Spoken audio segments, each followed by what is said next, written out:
Thanks for watching today's service. Today, Pastor Caleb is speaking. We're in that Sunday where we're just at the end of our summer series that we've just completed, and we're about to start a new series in a couple weeks. We've got Homecoming, Kickoff Sunday next Sunday, but today, Pastor Caleb speaking. We always look forward to hearing him. Make sure you join us next Sunday on the 12th, where we go to a 9 o'clock and a 11 o'clock service, because not only is it our kickoff homecoming service, but Pastor Caleb, who's speaking today, is also being ordained, and this is a great moment of celebration for our church. Thanks for watching today's service. We hope God speaks to you through His Word, and that His Holy Spirit refills your heart with hope and joy and peace.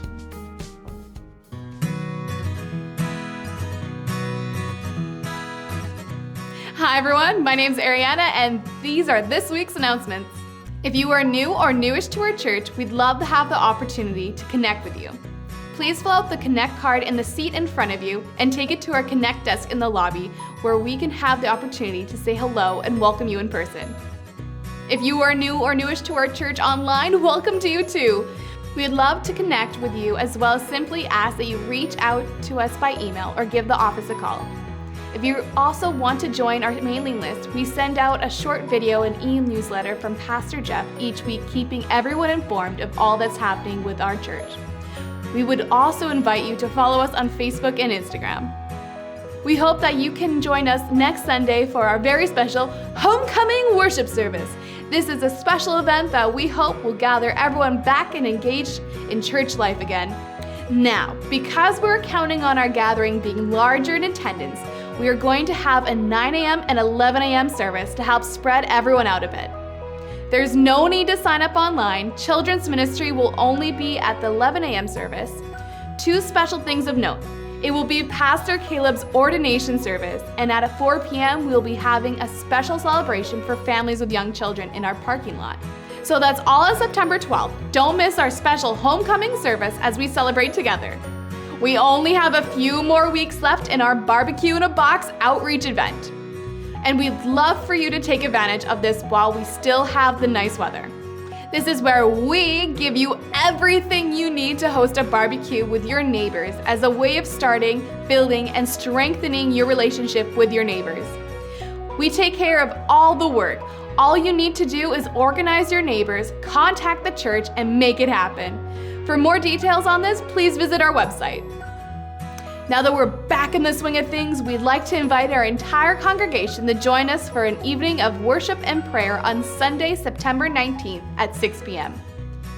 With all this happened this year, with the election happening that week, and with all that is coming in the year ahead, we want to spend time in God's presence and seek His face as a church. Circle that evening of September 19th on your calendar to join us. Lastly, thank you for your continued financial support of the ministry of our church. If you're watching this announcement in person, we're not quite ready to pass around an offering plate yet. So on the screen, we have several giving options which are also available to our online viewers. As convenient as they are, also know this: you are always welcome to come to the reception during office hours in person too, because it's always nice to be able to say thank you in person. That's it, everyone. Thanks for watching and have a great week.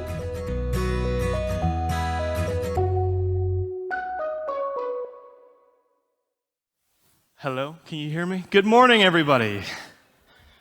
So if you don't know me, my name is Caleb. I'm the youth pastor here. And a few weeks ago, Pastor Jeff came to me and he was like, Caleb, we have a bit of a gap in between services. We have between sermon series, we have the Questions Jesus Asks Us series, and then in September we're going into the next one, and there's September 5th, and it's kind of like a freebie, and do you want to preach it? You can talk about whatever you want. And I was like, awesome. So this morning we're going to be talking about why Jesus thinks youth pastors should be paid more, and I want you all to be taking notes, please. Yeah, applause, yeah, good, nice. Okay, awesome. No, that's not what we're going to be talking about. Although I should take advantage of that one time. That's clearly you guys are on board. It's good. No, we're going to be talking about, kind of the past year for me. What we're talking about this morning is kind of inspired by how the last year has gone as a youth pastor, as a person, and some of the things that I've gone through and what I've learned because of it. So when I was a kid, I used to kind of bargain with God. I would kind of, I'd be like, "Hey, God, if I do good and like I spend time with you and like I'm faithful and I'm serving you, then like that means I get some stuff in return too, right?" So like I'd be out on the golf course and I'd be lining up my putt and I'd be like, "God, this week was a good week. I have been reading my Bible every day. I prayed for that other kid at youth that one night. I even prayed for dinner with the family yesterday, and I never liked doing that, but I did it for you. So let me make this putt." And I'd step up 5 feet wide. And I'd be like, "God, where were you on that one? Like, we had a deal here. I've been doing good. You're supposed to help me out. Like, what happened?" And then I'd be sitting in class, and we'd be taking a test, so I couldn't leave. And I would really need to go to the bathroom, like really bad. So again, I'd be like, "God, I've been doing good. I've been praying for people, I've been learning. I didn't swear that one time that I thought maybe I could. I've been doing good. So if you could just like pause time for me right now so that I could run to the bathroom really quick and then come back and it'd be like nothing happened, that would be awesome." So I'd like put my head down, I'd be like, "And pause time," and I'd look around like expecting my friends to be like, but obviously that never happened. And I'd be like, "Okay, God, no, it's just gonna be that second time. Like, I need to go to the bathroom so badly, I need you here. Pause time." And nothing would happen. I'd be like, "God, what are you doing? Where are you? I need you right now. Like, what's going on?" And I would make these deals with God that obviously weren't that important, and that's not really how God works. But I'd be like, "God, where are you? I need you with me. What's going on here?" And I think that's something that we can all relate to. We've all probably at one point in our lives had that moment of like, "God, what's going on? God, where are you? God, how could you let that happen?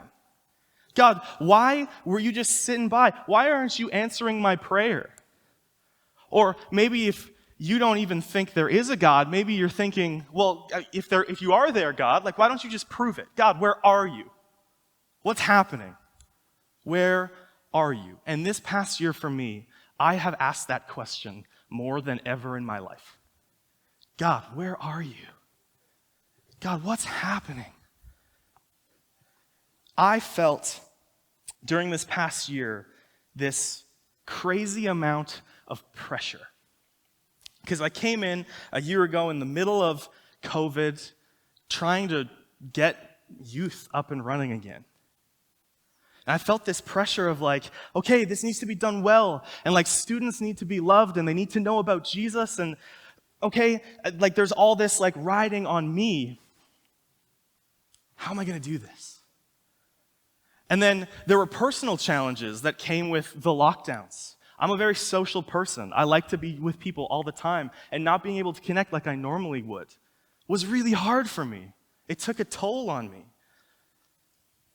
Then with the different challenges that COVID brought to ministry and to youth, I was really discouraged for a while of like, can I even keep going?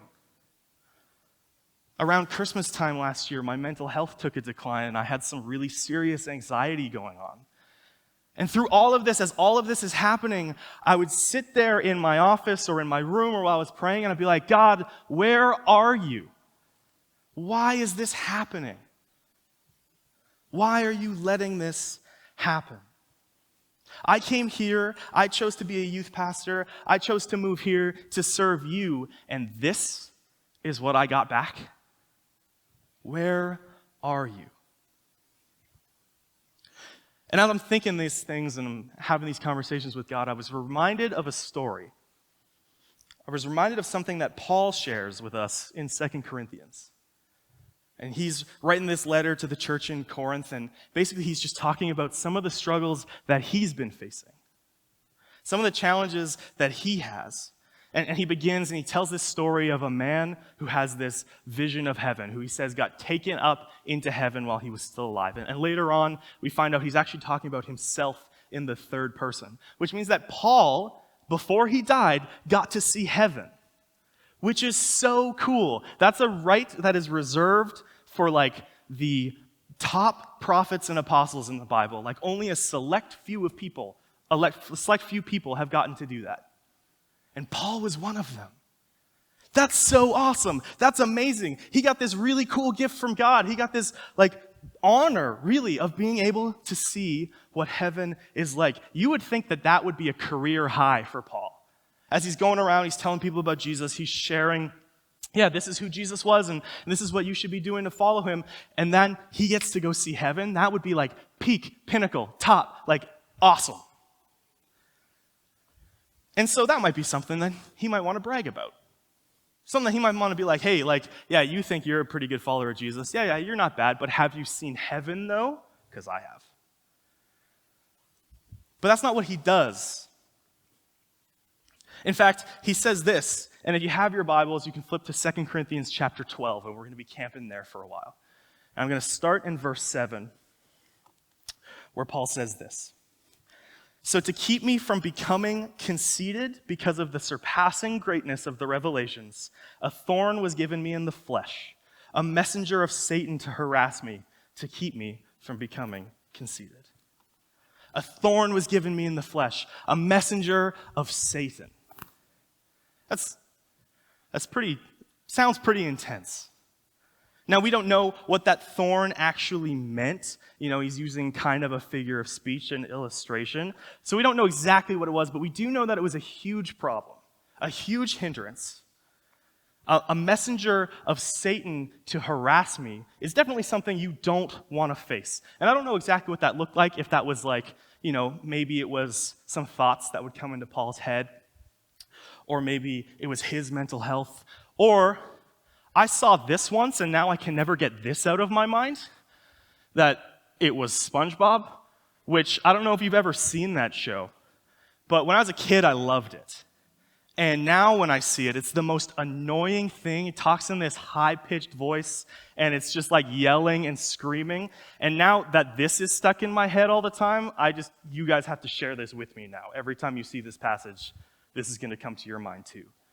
We don't know what it was. We don't know what it actually looked like. But we do know that there was this messenger from Satan harassing Paul. So he's constantly being battered by words. He's constantly being told probably that he's not good enough, that he can't do what he's supposed to do. He's constantly being shown things that would discourage him. But then he also calls it a thorn in the flesh. He also talks about how it was this physical impairment as well. He uses the word thorn, and when I first read that, or when you hear it, you probably are thinking like a rosebush thorn, or like a sliver, or something kind of minor that you would go oh yeah, kind of annoying, maybe a little bit painful, but you can just pull it out and move on and just get on with it, dude. What are you doing? But the word he uses in Greek actually means something that causes great trouble, horrendous trouble in the lives of those afflicted. And so I was reading a commentary, and one commentator said, don't think of it like a sliver, think of it like a tent stake that had been driven into Paul's side. This was painful. This was something that he wouldn't be able to forget about. This was something that would cause him struggles every single day. It must have been awful. It must have been terrible, because he chose to highlight this thorn in his side, this messenger from Satan. Shortly after, in chapter 11, he gives this long list of suffering that he's faced because he teaches about Jesus. Let me read it for you. 2 Corinthians chapter 11, verse 24 to 29. He says, 5 times I received at the hands of the Jews the 40 lashes less one. So he's whipped. 3 times I was beaten with rods. Once I was stoned. 3 times I was shipwrecked. A night and a day I was adrift at sea. On frequent journeys, in danger from rivers, danger from robbers, danger from my own people, danger from Gentiles, danger in the city, danger in the wilderness, danger at sea, danger from false brothers, in toil and hardship, through many a sleepless night, in hunger and thirst, often without food, in cold and exposure. And apart from other things, there is the daily pressure on me of my anxiety for all the churches. Who is weak and I am not weak? Who is made to fall and I am not indignant? So he gives this long list of terrible things he's had to go through, literally being beaten or whipped. He got shipwrecked. He's not eating. And he just says that kind of just like, yeah, this is what I agreed to when I chose to follow Jesus. Like, yeah, this is what happens.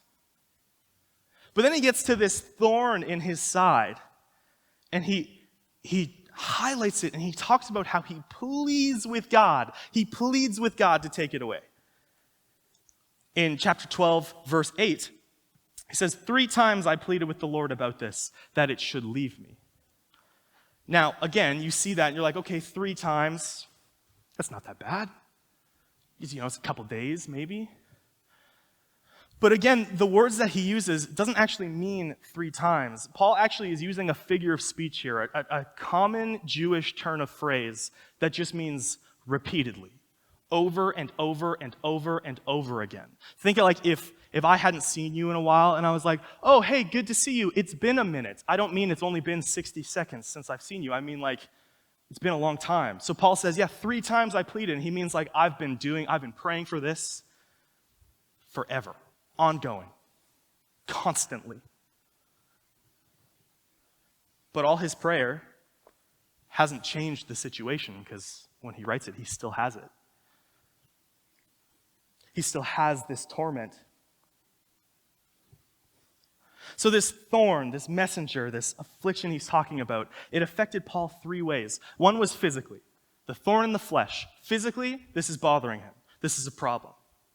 One was mentally. He had this messenger of Satan just harassing him with negative thoughts, saying he can't do it. And then spiritually, he has this unanswered prayer. And I can't help but think that through all of this, Paul is going, God, I'm doing all of this for you. I'm giving my whole life to teach people about you, and I'm trying to get more people to follow you.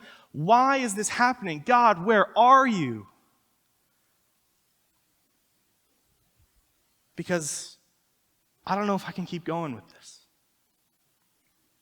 If there was ever a time to feel weak, I feel like this is it. Like Paul is giving the example of a time to feel weak. And as I dug back into this story, I started reading it again, I started to identify with Paul. You know, maybe not quite exactly the same. Maybe not the physical side of it, but feeling the weight of things just loading onto you and not feeling like you can get out of them. Because this past year, like I said, has been a struggle in many ways. I started, like I said, in the middle of COVID, so I didn't get to meet people right away, so that was an immediate struggle. But we started with our youth fall kickoff, and it went great. And youth started going really well, and we started connecting with students. Things were awesome, and I started being like, okay, we can do this. And then in November, everything shut down again. And so we're carrying on and we're moving forward. And when things shut down, I felt that weight. And I was like, okay, that's not ideal, but I can keep going. I can keep this going. We'll just go online. We'll do Zoom calls. We can still meet with our students. And then on our first online youth night, out of the 20-odd students we would have had join, only 1 came. And I felt that too. And I started thinking, why are we even doing this? What's happening? God, where are you? And then around Christmas time, like I said, I started getting this anxiety building in me as I started thinking about what I needed to do to run a youth group and what was required of me and the things that people were asking of me. And I would receive an email and I would have a panic attack. And I felt that too. And it was debilitating and I didn't think I could keep going and I was struggling and wrestling with all this. And then at Christmas time, Megan and I were exposed to COVID, and so we didn't get to go see my family for Christmas, and I felt that too. And we kept going, and we plugged along, and then we had to stay home and isolate so we couldn't see our friends, and I felt that too. And we kept going, and I wanted to just hang out with our students, and I couldn't do that. And so we tried to do youth drive-thrus, and I was feeling pressure from one side of people that was saying, don't do anything in person because you could spread something. And I felt that. And then I felt pressure from the other side that was saying, why aren't you doing more things in person? And I felt that. And we kept going, and this weight just kept getting added more and more onto me. And I'm sitting there in my office one day with this burden on my back, just screaming out in my heart and in my mind, God, where are you? Because this isn't what I signed up for. Because I can't do this. Because I'm not strong enough to carry this. I don't know where to go next or what to do next. And I don't know if you picked the right person for this or not, because I can't do this anymore. God, you brought me here, and then you left me. And it was one of the times in my life where I felt the most disconnected from God, because I just felt like I was alone.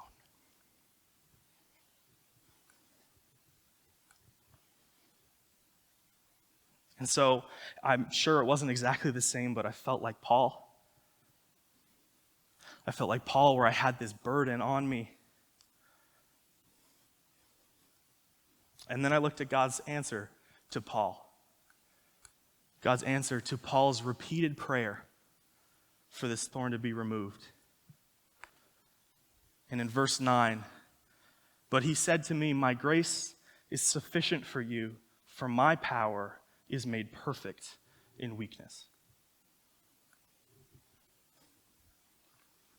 So God's telling Paul, I know this is hard for you. Paul, I know you don't want to deal with this anymore. You don't want to struggle with this anymore. But Paul, my grace is enough for you. I'm here for you. Paul, I know you're wondering where I am. I'm right here. I've never left you. Paul, I know you're weak, but my power is made perfect in your weakness. Paul, you're weak, but I'm stronger than your weakness. Paul, you can't keep going, but I can. Paul, when you're weak, that's when I'm strong. And I'm reading this, and God's talking to me, and he's like, Caleb, my power is made perfect in your weakness. You feel alone. You feel abandoned. You feel turned on. You feel exhausted. You feel like you cannot continue. You feel weak. But in the middle of your weakness is my strength. In the middle of everything that is going on, I am still strong. And I know that you can't keep going. So stop trying to keep going, because you can't. Let me do it instead. Caleb, you're not going to be able to do this on your own. So stop trying to. Just let me do it. Let me be the strength in your weakness.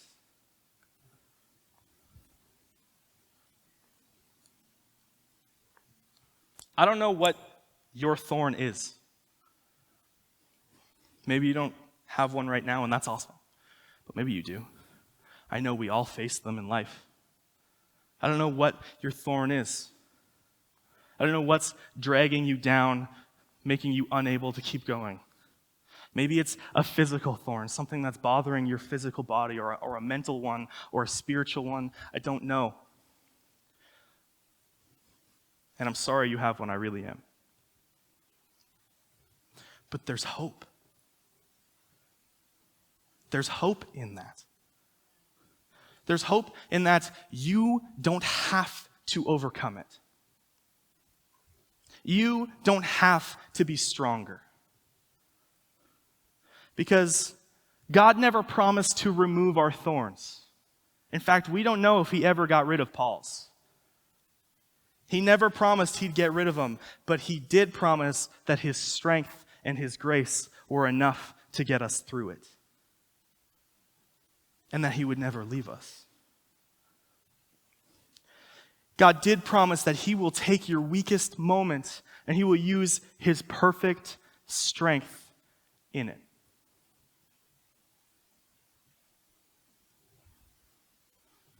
And he proved it. He proved it. He proved he'd take your weakest moment and use his perfect strength in it. Throughout the Bible, there's stories of God doing this over and over and over again. You look at Moses, who was literally a prince living in the house of Pharaoh, and his anger caused him to kill someone, so he was exiled, cast out. He was living with a bunch of shepherds. He was nobody. He had blown it. He had nothing. And God used him to lead Israel out of slavery, out of Egypt. Because God's strength was stronger than Moses' weakness. David was promised that he would be king. David was promised that one day he was going to lead Israel, but at the same time as that promise is still holding true for him, the king at the time, King Saul, is hunting him down for no reason other than jealousy. So David needs to leave the palace where he was living, his friends, the people he cared about, and hide in a cave. And if I'm David, I'm going, God, where are you? Because this isn't what you promised me. But God came into that situation. God helped keep David humble and faithful. And because of that, eventually, David got to leave that cave. And he did become king, and a good one at that. A guy in the Old Testament named Job, who the Bible tells us multiple times did nothing wrong. He was faithful. He was serving God. But he lost everything. His livestock, his kids, his home. He was covered in sores. He was at his lowest point, to the point where he was literally asking God to just kill him. That was his weakest moment.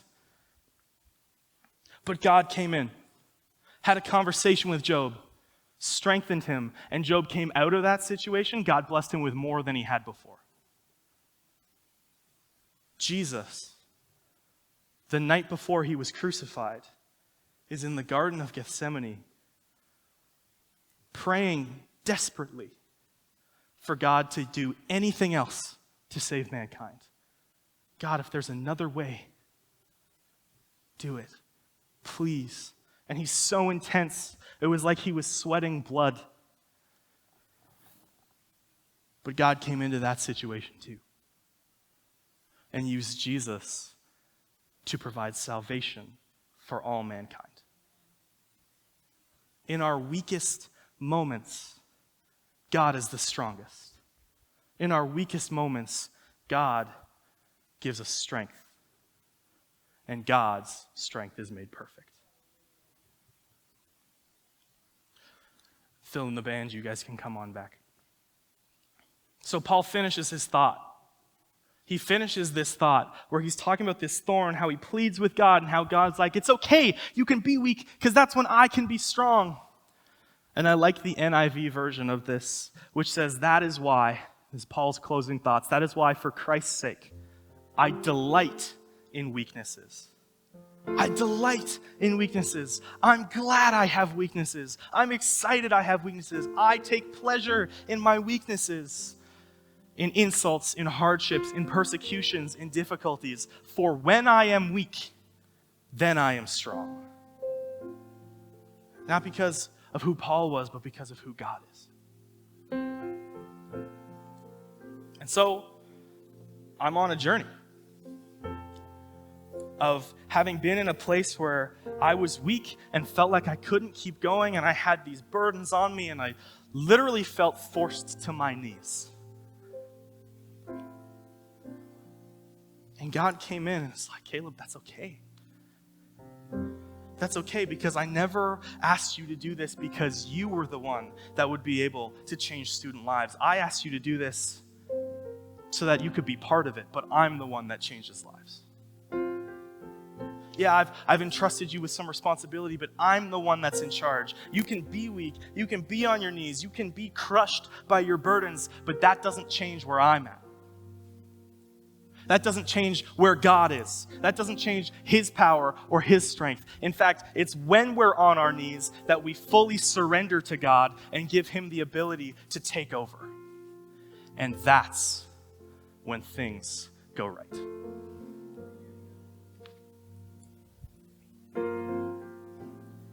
So I'm learning how to let God be strong in my weakness. But I'm so glad that I have the hope that he is. Life will bring you some kind of thorn, like Paul had, at some point, at some time. Maybe you're there right now,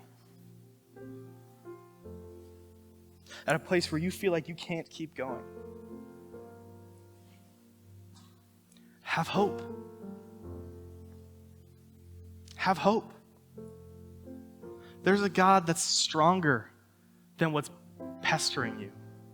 There's a God that's bigger than your challenges. There's a God that in your weakness can be strong, and he loves you enough to come through for you every time. Have hope. You don't need to feel trapped. And that doesn't mean those burdens are going to be taken away, but it does mean that God's there with you. That's the God that I've come to know. That's the God that wants you to know that too. God's power is made perfect in your weakness, so let him in. Let him rest his power on you. Invite him to do that. Give up the reins to your life. And let his power overcome your weakness. Let's pray. God, thank you for your power. Thank you that in our weakness, you are strong, and we don't need to be stronger. We don't need to fight through things on our own, but we can give it to you, and your strength is made perfect in our weakness. Your strength can overcome our weakness, and the things that have us down, the things that are overwhelming, that we feel like we can't push through, God, you are stronger than them. So God, I pray for all of us, when we face those challenges, when we face our thorns, that God, you would be in the middle of those situations, that you would remind us that you're there for us, that you would show us some sign that you are there for us, and that we would be reminded to trust you, to let you in with your power and your strength. And God, I pray for everyone in this room, the things that they are dealing with right now, the thorns they might be facing, that God, your strength would be greater. That God, you would enter each one of their lives, each one of our lives, and help us overcome those things. That God, our thorns wouldn't be things that are just stuck there that we learn to live with, but that God, like Paul, we would plead with you and trust you. And that God, your strength would overcome. That we would delight in our weaknesses because we know your strength is greater. Thank you that you promised us that, God. Amen. Thank you for watching today. If you have any questions or would like to talk to a pastor, on the screen is an email and phone number you can use to contact us.